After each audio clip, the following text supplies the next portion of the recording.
So, welcome to the next edition of the Rare Business Podcast. With me today, I have Rob Pace, who is CEO and founder of 100X. Hi, Rob. How you doing? I'm doing great. Great to talk to you, Adrian. Thank you very much. So, Rob, for the benefit of our listeners and readers, can you tell us a little bit about you and also a little bit about the work that you do?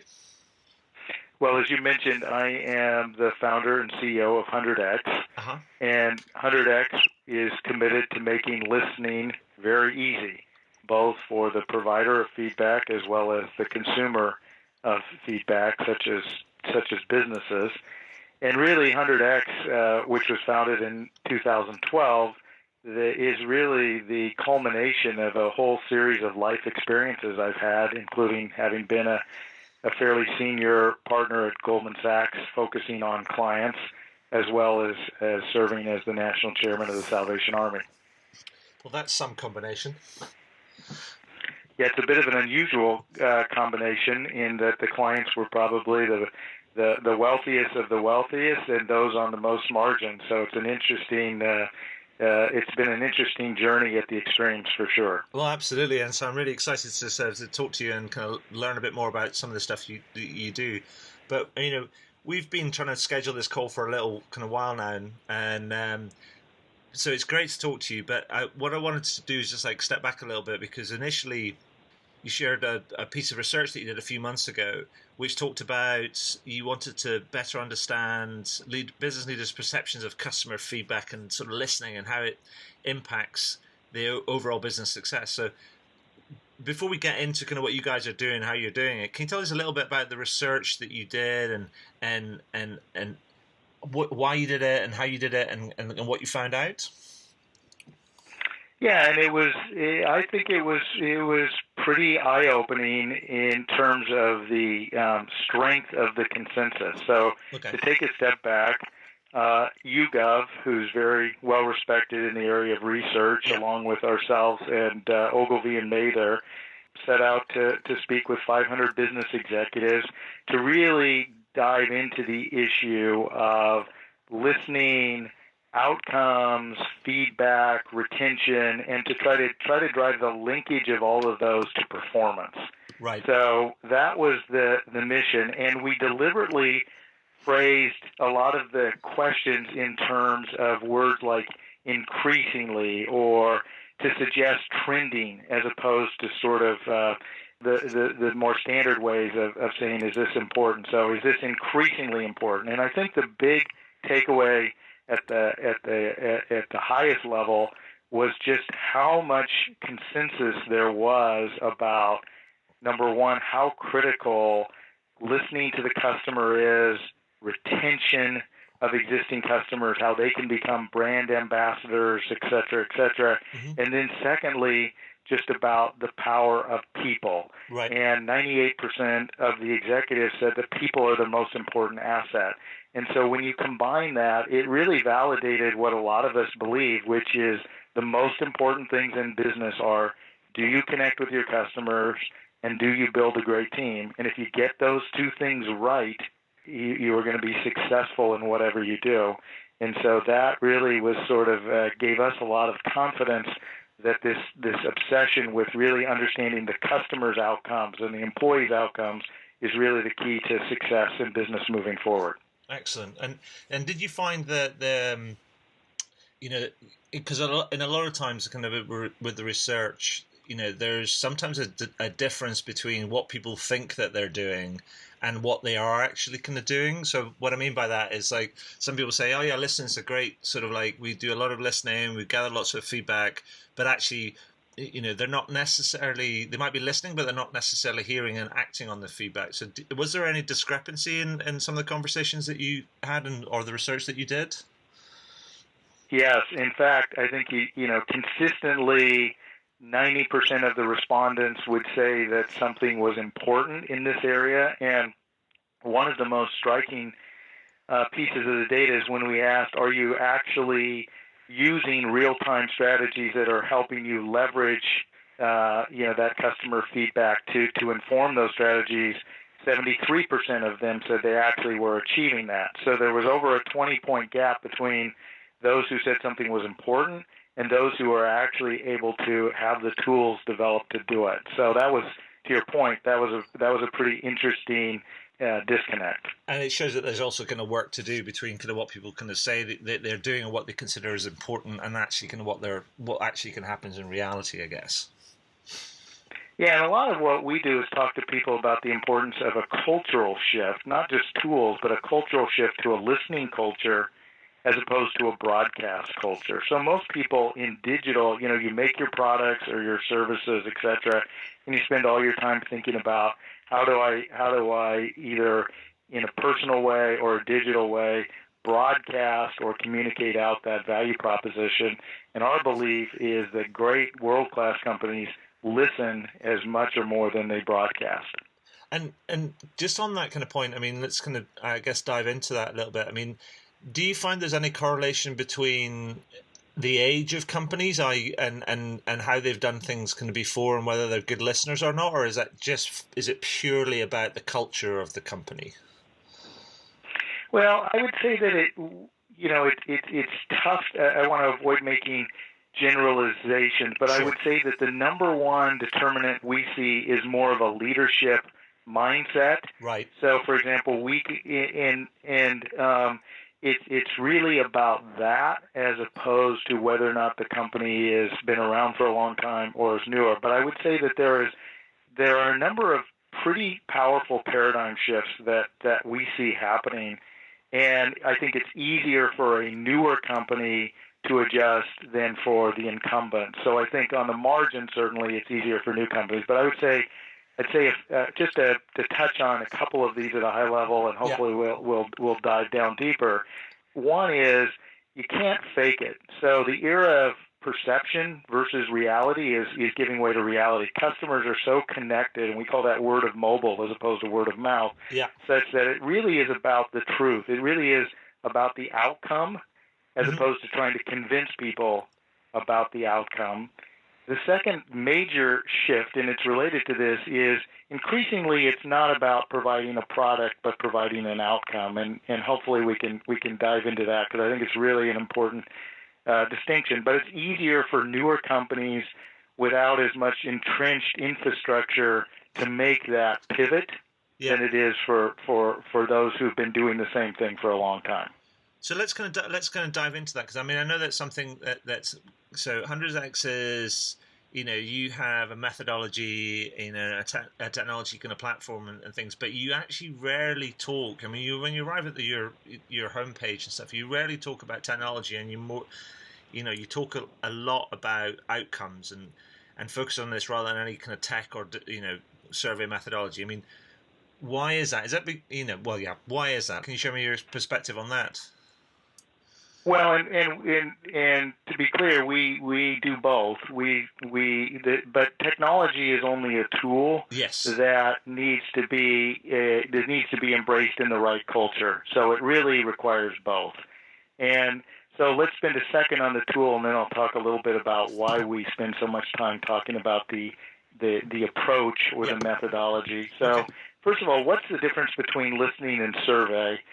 Survey, the prompts drive the user. Right. And we've all are familiar with the standard 5 to 10 minute survey. Did you like this? Did you not? Et cetera, et cetera. Listening, and it really mirrors the human context, is asking the question and having the technology, what should we know? What do you want to tell us? Et cetera. And using technology to do that in an organized, scalable way. We use emojis to help us achieve that. And when you listen, there's actually a very different data set. Number one, you tend to get broader participation because it's a shorter process. The user gets to drive how long the process is or isn't. Right. And the second thing is the outcomes are something was good, something was not good, or it didn't matter. So in other words, if you ask people to tell you what they want to tell you, the absence of feedback, the absence of them because the prompts weren't driving them to a specific destination becomes incredibly valuable. And so what we say to companies, and this is back now to the philosophies, you need to have a strategy for all three. So the three are something was not good, and if something's not good, you need to fix it quickly. Yeah. But one of our most startling discoveries was that 80+% of the time, people actually have something positive to tell you if you make it easy to tell them in the moment. Yeah. And that's a gold mine that very few organizations are tapping into. As an aside, often they want to tell you about your great employees, and I hope we can dive into that. But then often you're spending billions of dollars collectively on things that don't matter. Right. So when you listen, you are able to unearth all three of those things. And so, but it takes a little bit of a mind shift to switch from classic survey, extracting the answers to the questions that you want, to adopting a more humble posture of saying, tell us what we need to know. Okay.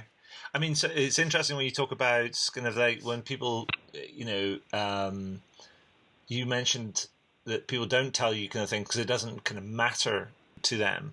And that's just as important as them telling you kind of something. And it just reminds me of like my brother's a musician, and I'm a bit of a jazz fan and it's one of the interesting things is like in jazz music, they always kind of like say that sometimes the spaces are more important than the actual kind of notes.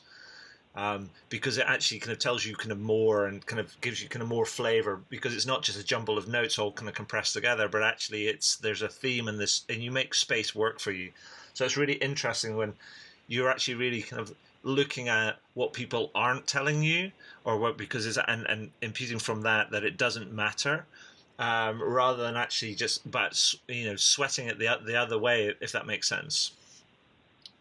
It makes a ton of sense, and so let me give you a couple, 2 or 3 tangible examples of the power of the absence of feedback. So we have data on 5,000 restaurants as an example, and menu variety, which is one of the emojis that you could select, people don't select that very often.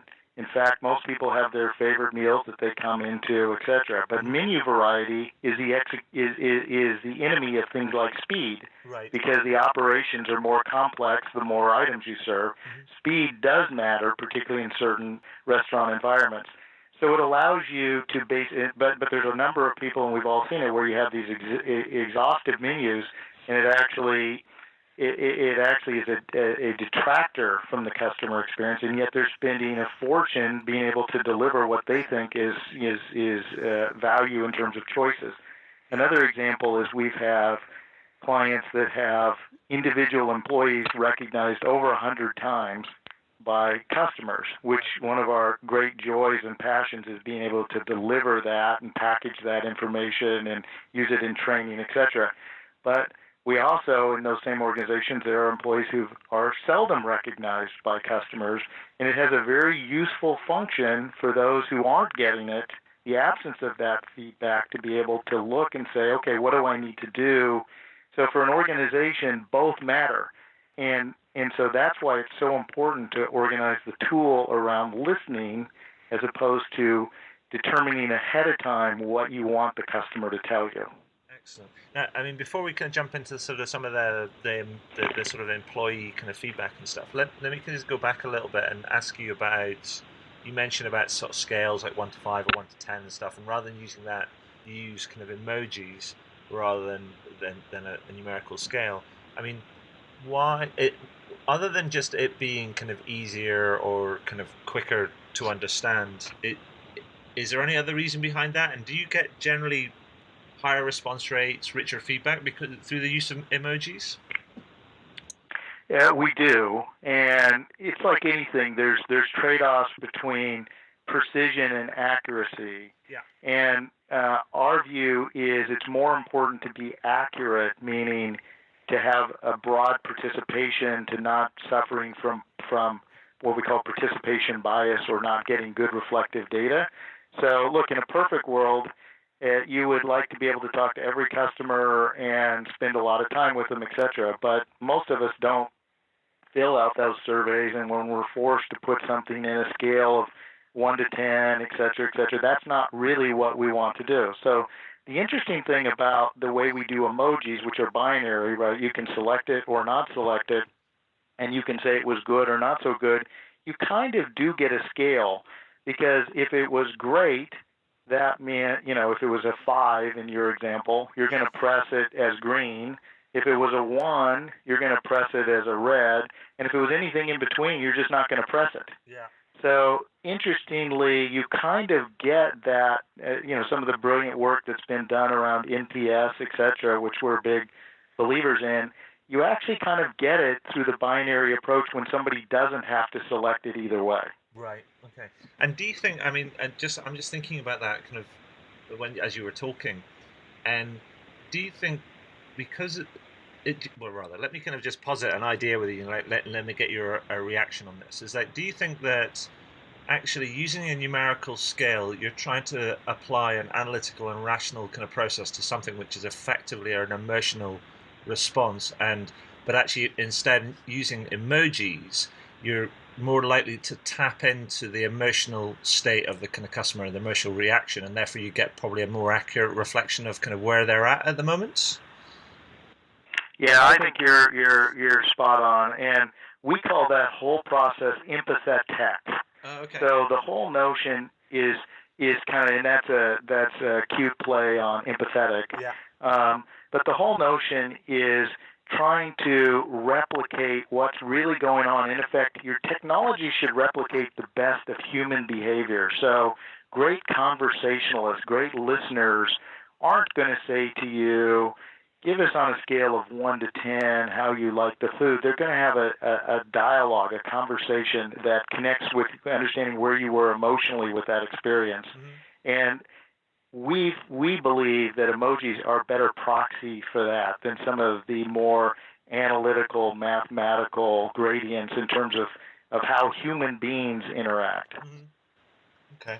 Now, and then swinging back to the sort of the feedback on the employees, but then more broadly around sort of the whole sort of verbatim qualitative feedback. I mean, does your system capture that, and how does that combine with the sort of the emoji sort of thing? Because I mean, I know there's a lot of people talking about they want just quick surveys, but there's also another side of things that saying, well, actually, no, there's a richness and quality and an investment in sort of a verbatim and qualitative sort of feedback. I mean, what's your position on kind of that, and how are you kind of capturing kind of both sides?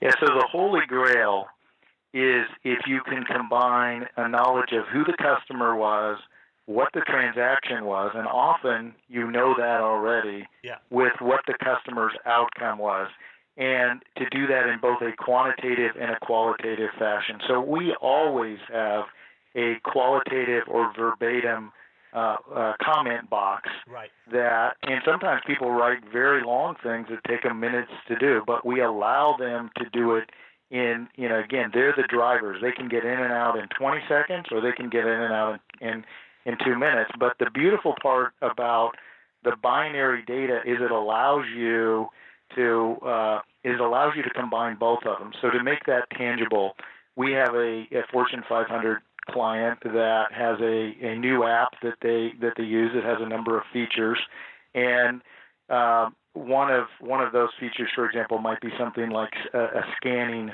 function, and we can see what was pressed in terms of the good buttons and the not so good emojis for scanning. But then we can easily sort and read through all of those comments. So if you notice that an emoji is being pressed a lot or is not being pressed, you can then combine it with the verbatims or the qualitative, and basically that combination becomes very powerful because the consumers, who collectively are brilliant, will tell you what you need to know. But without that sorting capability and that context, the quantitative on its own is not nearly as powerful.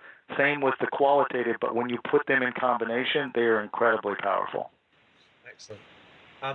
So, I guess, Rob, we haven't actually kind of really talked about sort of the full suite of kind of what you do, but I guess maybe you can do that and if you can kind of do that by giving us a couple of examples of kind of what you've done, what some of the challenges that some of your clients were facing, or a couple of your clients were facing, and how you've helped them, if you like, overcome those challenges and what sort of results they've seen as a way of just making what you do sort of real for our readers and listeners. Yeah. So the first thing, anytime, think of listening and feedback as a two-sided market, meaning it has to work for the consumer and it has to work for the business. Yeah. And one of the things that we have learned is for the consumer, it's got to be a really quick, easy process in the moment, and therefore it needs to launch off of the thing you're already on. So, for example, if you're on the website and you're at checkout, it should know who you are, know that you're at checkout, and that process should be right there.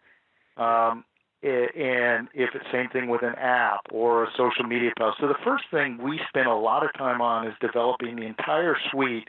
We launch off of video, we launch off of social media, text, apps, emails, URLs, et cetera. So it's very important, if you ask people, hey, go to this other site or download this separate app to provide feedback, that's too high of a barrier. Yeah. And you lose most of the people. So the first thing is it's very important to do it in the way that is easier for the consumer. Now, for the business, it needs to be organized in a way that they can use it. So therefore, that's why it's so important that you're able to attach any context, so you can route it to the right people, for lack of a better explanation. So. And really, I think one of the reasons we spend so much time talking about the philosophy is the highest turnover in the executive suite is in the CMO position. And our belief is, despite it being incredibly important, that whole connecting with the customer, it hasn't been tied to hard dollar ROI. So using our background, from the financial markets, what we have figured out is over time you can actually model what listening can do, and really the three buckets of hard dollar ROI are retention, and it's retention not only of your customers but also your best people. The second is crowdsourced learning, and I will tell you, we've just been amazed at how collectively brilliant the crowd is if you listen to them. And the third is great content. When people are saying 80% positive things to you, really brilliant marketers can use those authentic testimonials in their business. So what we spend a lot of time is, in terms of solving the problem, is first is connecting the tool, listening, to the language of business, which is hard dollar return on investment.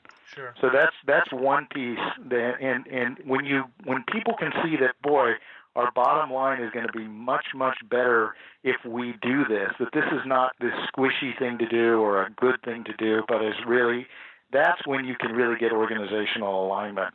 So, at the highest level, the problem we solve or the opportunity we create is a compelling return. Right. Okay. If you talk about existing clients, I'll give you a couple of examples. We work with a number of the largest universities. Okay. And increasingly, and so they have all kinds of alumni and donors, just to use that example. Increasingly, those who are giving back to their universities have been on steady decline.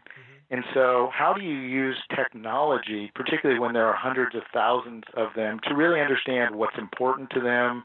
Or do they care about the academics? Do they care about the athletics? What are they passionate about, et cetera?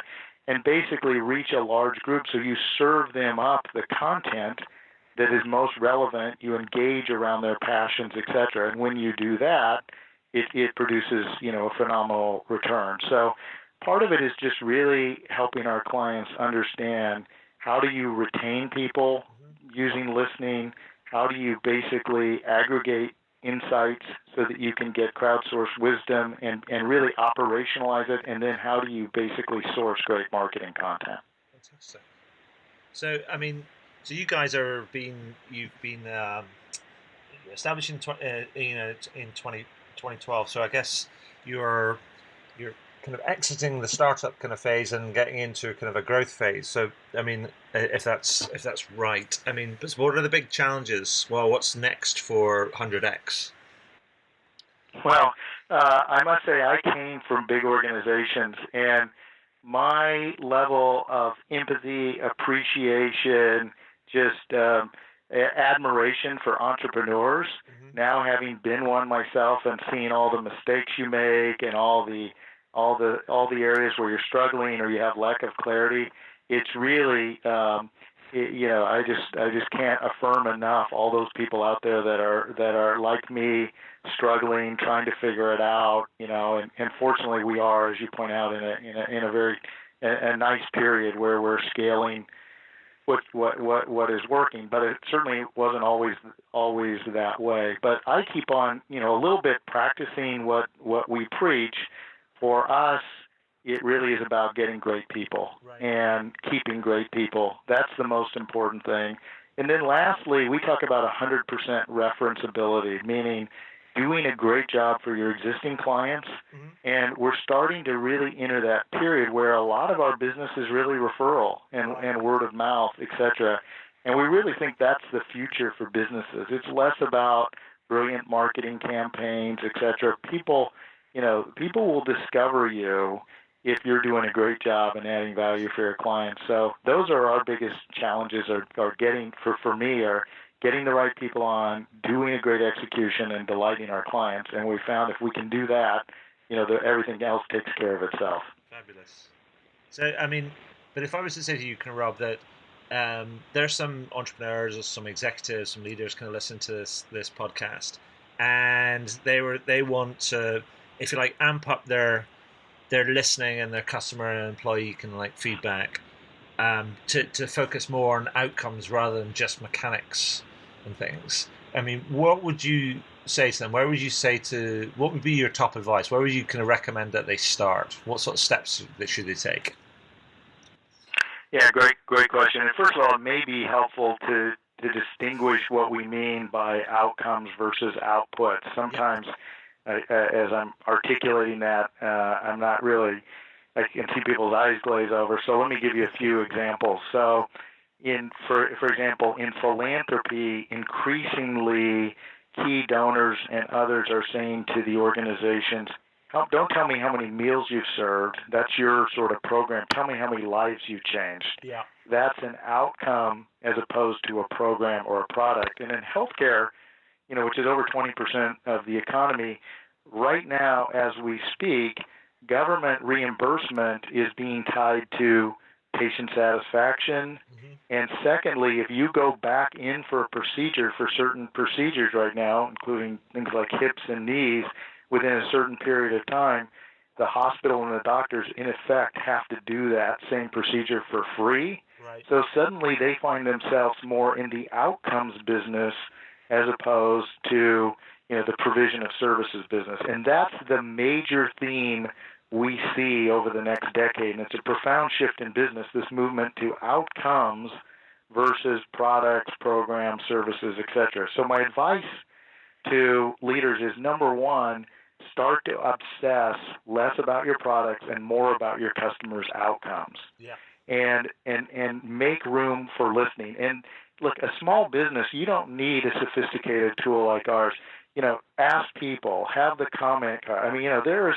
There are all kinds of ways to listen, but just make it a cultural shift that our customers' outcomes are our obsession, mm-hmm. and everything will take care of itself. So it's more of a mindset. I would say start building into your objectives things that are measurements of outcomes as opposed to the classic, how many units did we sell, et cetera, et cetera. Because if you don't take care of outcomes, it's not going to be long before you have problems on the product front. Perfect. And here to that. But so my kind of penultimate question, Rob, is a little bit of a selfish one, because I've been doing a little bit of my own sort of market research, and it's based on the fact that I published a book last year called How to Wow, and what I've been doing is asking all sorts of leaders and entrepreneurs what for them is wow service and experience. This is a way of kind of gathering kind of different perspectives. So I'd be interested to get your view on that. Yeah, and I'll give you a couple of examples. So we work a lot in professional sports, mm-hmm. and one of our clients says, if if I'm sitting there and you're out of popcorn in the second inning, I want to be able to very quickly let you know that, and suddenly by the fifth inning, somebody's down at your seat saying, "Oh, I'm sorry about that, Adrian. Yeah. Here's the solution."